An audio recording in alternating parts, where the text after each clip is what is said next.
네, 안녕하십니까. 이번 시간에는 채권 최고액에 대해서 말씀드리겠습니다. 채권 최고액, 말 자체가 되게 어려워 보이고 발음하기도 쉽지가 않네요. 왜 이것을 아셔야 되느냐 하면 부동산 거래, 어떤 부동산을 살 경우에, 아니면 우리가 이제 세를 얻어서 보증금을 얼마 주고 월세를 들어간다든지, 아니면 전세금을 주고 전세를 들어갈 때 등기부를 열람을 하는데, 거기에 보통 근저당이 설정이 되어 있고 거기에는 채권 최고액 얼마 이렇게 적혀져 있습니다. 그러면 그 채권 최고액은 어떤 의미인가, 이것을 한번 알아보겠습니다. 채권이 최고액이라는 말이 붙어 있는 거 보니까 최저액, 최고액, 이렇게 채권이 변동할 수 있구나, 이렇게 생각을 할 수가 있겠죠. 제가 다른 시간에 설명을 드렸는데, 저당과 근저당 시간에 설명드리기를, 저당은 그대로 채권이 정해져 있지만 근저당은 변동하는 채무라고 그랬죠. 은행에서 요즘 이제 어떤 집이나 건물을 담보로 돈을 빌려줄 때 근저당을 설정을 합니다.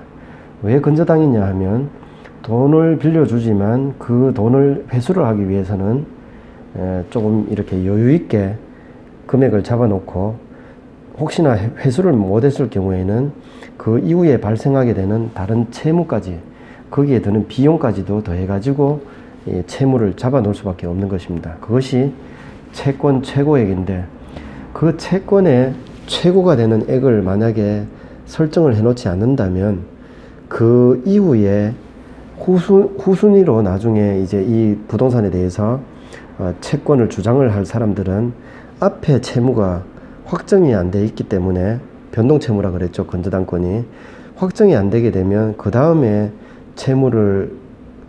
그 채권을 가지고 들어올 수 있는 사람들은 자기 몫을 어디까지인지 정할 수가 없는 것입니다.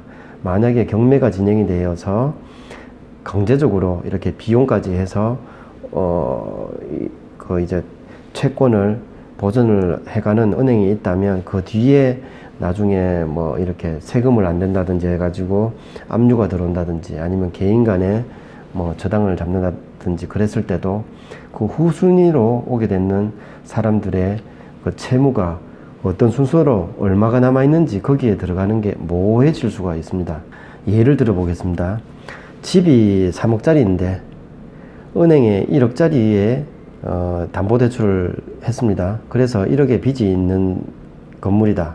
그러면 이 1억을 빌려주는 은행 입장에서는 1억만 거기에 이제 등기부상에 채권 최고액으로 잡아두게 되면, 나중에 1억을 안 갚았을 때 그 이자하고 약속했던 이자나 경매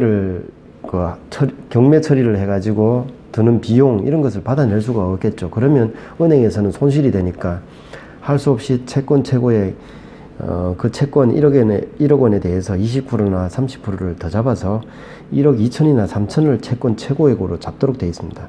이렇게 잡아두지 않고 그냥 1억 원에 대해서 근저당 설정을 해버린다면, 후순위로 나중에 만약에 5천만 원을 더 빌려줄라 하는 다른 은행 입장에서는 앞에 채무가 1억 원인지 1억 몇 천인지 알 수가 없는 거죠.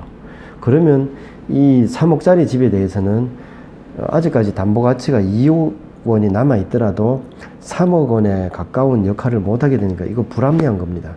그래서 채권 최고 앞에 먼저 빌려주는 쪽에서 최고의, 자기의 채권이 최고가 될 수 있는 금액을 잡아놓고, 나머지는 그 가치는 후순위로 오는 다른 사람들이 판단을 하도록 이렇게 되어 있습니다.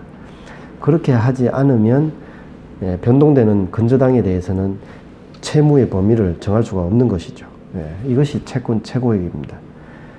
채권 최고액을 알게 된다면 나중에 우리가 이제 그 집에 대해서 채권 최고액이 얼마 되어 있다, 실제 채무는 얼마다, 이것을 알고 있으면 그 집에 세를 얻어서 갈 것인가 말 것인가, 보증금을 얼마 줄 것인가 말 것인가, 이렇게 판단을 할 수가 있고, 계약을 할 때도 채권 최고액이 얼마니까 나머지 그 집의 가치에 대해서 내가 얼마를 건네도 괜찮구나, 중도금까지 얼마를 건네도 괜찮구나, 이것을 판단을 할 수가 있습니다. 변동되는 채무가 아무리 있더라도 이 최고액의 범위 안에서 왔다 갔다 하니까 그 나머지 후순위로 판단을 할 사람들은 자기의 판단을 옳게 할 수가 있겠죠. 그래서 건저당 변동되는 채무에 대해서는 채권 최고액을 정해놓도록 되어 있습니다. 이 의미를 아셨다면 부동산 거래를 하시는데 조금 더 편리해 하실 거라고 생각이 듭니다. 다음번에는 또 다른 주제로 제가 찾아뵙겠습니다. 감사합니다.